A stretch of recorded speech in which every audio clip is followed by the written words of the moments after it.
All right, in this last part of the lecture, I want to talk about a few different things. We're going to talk about a couple important formulas, the distance and midpoint formula, and then just do a little bit of an introduction to circles as well. So the first formula is the distance formula. And it looks like this. So it's kind of printed a little bit funny here with the squares, but basically the distance is equal to, and it's the square root. And what you do is you subtract, get a different pen then, a little bit darker. You subtract the x values of 2 points, you square them. You subtract the y values of 2 different points, square them, and then again, kind of add those together and simplify with the root. And you can see here I do have 2 points. So I have this point and this point. It doesn't matter what point you call as 1 or 2. So those little subscripts here just mean 0.1, 0.2. They don't have anything to do with the numbers 2 or 1 at all. It's just to kind of label things. So I'll call this 0.1. So this would be x1 and y1. This would be x2 and y2. And then we literally just plug them into the formula. You just want to be a little careful with the subtraction signs. So let's see, x2 is 6, and then I have a minus sign, and then x1 happens to be -3. So that's where it gets a little tricky, is just watching out for those negatives. And then for y, I have 8 minus 4, and I square that. What happens here is that minus and negative will become positive. So I end up with 6 plus 3, which is 9. So I get 9 squared. And then 8 minus 4 is 4. So 4 squared. 9 squared is 81. And 4 squared is 16. So you end up getting that the distance is the square root of 97. Now, if I could simplify that square root, I would. I can't do anything with it, though. The most I could do is maybe use my calculator. So you could plug this into your calculator, and the value is about 9.849. So the distance between these 2 points is almost 10 units. It's not as easy to find distance between points as you would think. If they're right above or below each other or left or right, then we can kind of just count the boxes. But otherwise, when you're trying to count diagonally, it's quite difficult. So this is the formula that you want to use here. I'm going to just do a quick graph of this. It's going to be very rough, so just to kind of get an idea. So let's see, we have 1, 2, 3, 4, 5, 6. 1, 2, 3, 4, 5, 6, 7, 8. So I have 1 point here at 6, 8. And then my other point is at, let's see, -1, 2, 3, and 2. So about right here. And again, I know it's not perfect, but you guys can get the idea. So when you're finding the distance, you're actually finding the length of the segment in between them, right here. So this length here is the distance.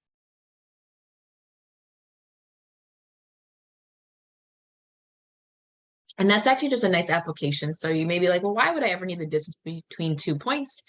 We do work on grids a lot. So you're actually really, the distance really is a length as well. So there actually are quite a lot of applications where we may need that distance formula. Now, another really helpful formula is the midpoint formula, and that's this one below here. And the midpoint basically just gives you the halfway point between 2 other points. So it's sort of like, what's the half? And that's what the midpoint is. I'm going to use the same 2 points that I did above in this example. And then this is our formula here. So you're basically just taking an average. So for the x values, you're going to add them. -3 plus 6 and divide it by 2. And then for the y values, again, you're going to just add them and divide it by 2. Now, this is actually a point. So see how there's a comma in between? So here I have 3 halves. Here I have 12 or 2. So I get the point 3 halves, comma 6. Now, if you find it easier, 3 halves is 1.5. So you could also write that as a decimal if that's more helpful for you. And then I'm going to actually show you where that point is on our picture above. So our point is 1.5, comma 6. So 1.5 is about here. And then I'm going up 6 units. 1, 2, 3, 4, hang on, 2, 5, 6. So again, I'm a little off, but it should be kind of right there. Kind of just go with my points a little bit. If I had graph paper, it would be perfect. So 1, 2, 3, 4, So my 6 is a little high. 6 should sort of be like right there.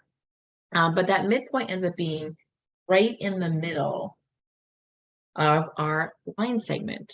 And that's what the midpoint formula does. It gives you that halfway point of the line segment. Now that application actually comes up a lot in circles. If you think about a circle and you think about, going across a circle, that's a diameter, and at the center of the diameter is the center of your circle as well. So that halfway point of the diameter helps you define the center, helps you define the radius, and so on. So again, it's a really helpful application.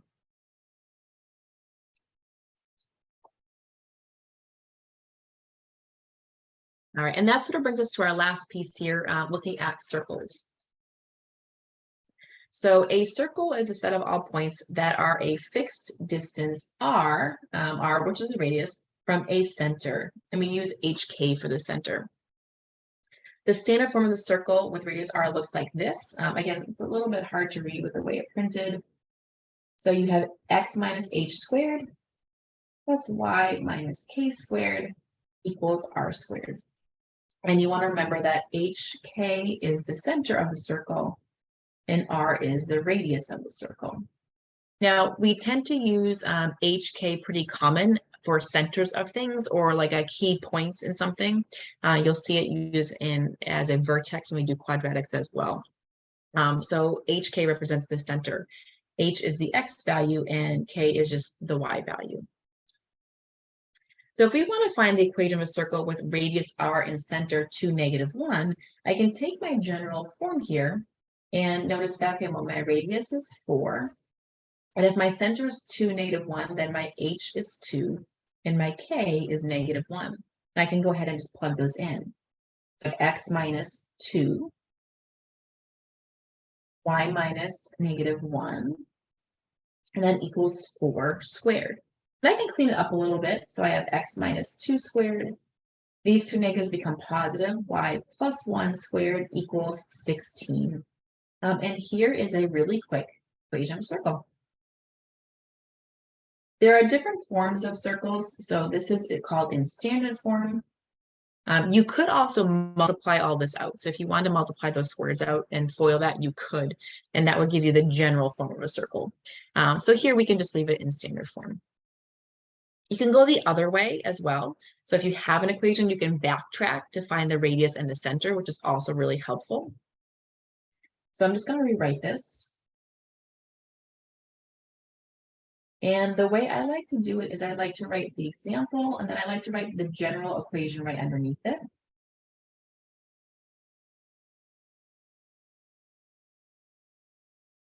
And then that allows me to match up the different parts. So for instance, on the equal sign, you have a 4 matching with r squared. So that must mean that the radius squared is 4, and we can solve that by taking the square root of both sides. So the radius is just 2 there. Now, when you take a square root, technically it is the positive and negative square root, but a radius cannot be negative, right? That doesn't make sense. So your radius has to be 2. I also can match up and notice that I have x minus, and that means that the h must be 3 then, right? Because that all matches up perfectly, so the 3 must be in place for the h. The only spot it gets a little bit tricky is with the y's, because you have y plus and then you have y minus, so it doesn't quite match. So when that happens, it must be that negative k is equal to positive 4, or if you divide that by -1, k must be -4.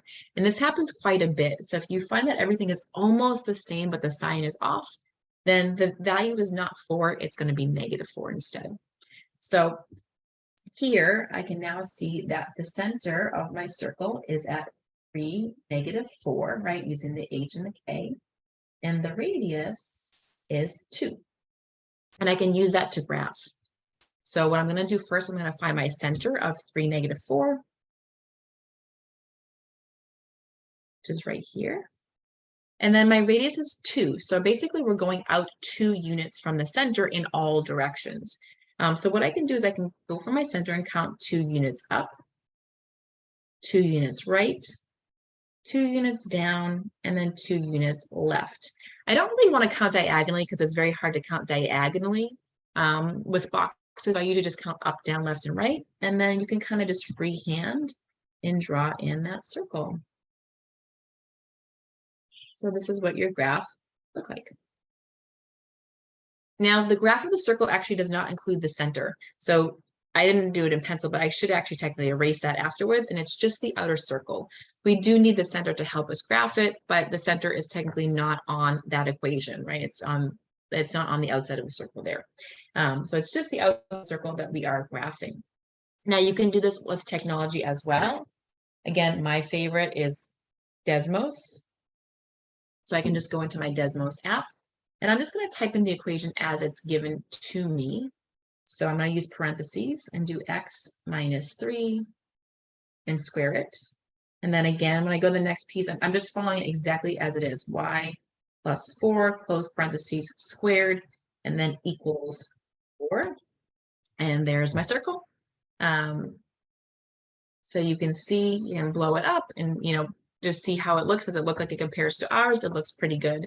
So that Desmos app, again, is really just my favorite for graphing.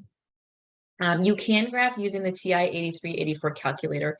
It is much more challenging, though, to graph a circle on here. You could do it two ways. You'd either have to multiply this all out and solve for y to input your equation, or there is a way to graph circles on here. It's not as straightforward, though.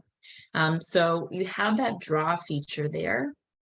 So actually, let me just clear my drawing first. So I'm going to go into draw. So I'm going to hit, see what's orange, I'm going to hit the second button. So I hit the orange button and then hit draw. And then I have the option for number 9, circle. So it's going to ask you for the X and Y and the radius. So it's looking for the center of the circle and then the radius. So I hit that. My center here is 3, negative 4. And I know you guys can't see the top, but I'm just typing it in and I'm using commas in between. And then I'm going to put another comma, and then I'm going to type in the radius, which is 2 there. So it looks like this. So I type in the center and then the radius as well. And then you actually just hit enter and it will draw that circle for you.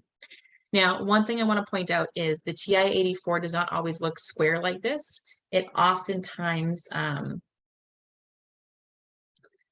do this one more time for you, looks a little funny. And a lot of times when you graph your circle, it'll look more oval shaped and you haven't done anything wrong. The problem is the TI-8384s often are, the screen is not squared. So if you look at the boxes, they all look rectangular, but they should all be square, right? And this happens pretty often with technology, is that the screen is not square. So you get these kind of elongated shapes. You can fix that on the TI-8384 by going to the zoom button. On the app, it's down here on the bottom. On the actual calculator, it's more up top. But if you hit zoom and then hit Z square, it will square your screen for you. So now you can see all my boxes are squared and I can redo my circle again. So that's how you can fix it. Desmos does not have that problem. So again, that's why I tend to really like Desmos, because it's just much easier and it just works how it should work. But you can do it on either, and both are great. So I hope you enjoyed our first lecture. Again, in the following weeks, we will do more than one section. So if this week was a little bit more review for you, then that's okay. Take this week to get acclimated. Make sure you complete all your work. And of course, if you have questions, please reach out. So you're always welcome to reach out to me with questions, whether it's about the actual work and the material, or if you're just not sure what you're supposed to be doing. Don't wait to the last minute, right? So start early. If you're having trouble getting started and you're like, I'm not really sure what I'm supposed to do every week, reach out to me now, and I can help you get started and be successful in the course.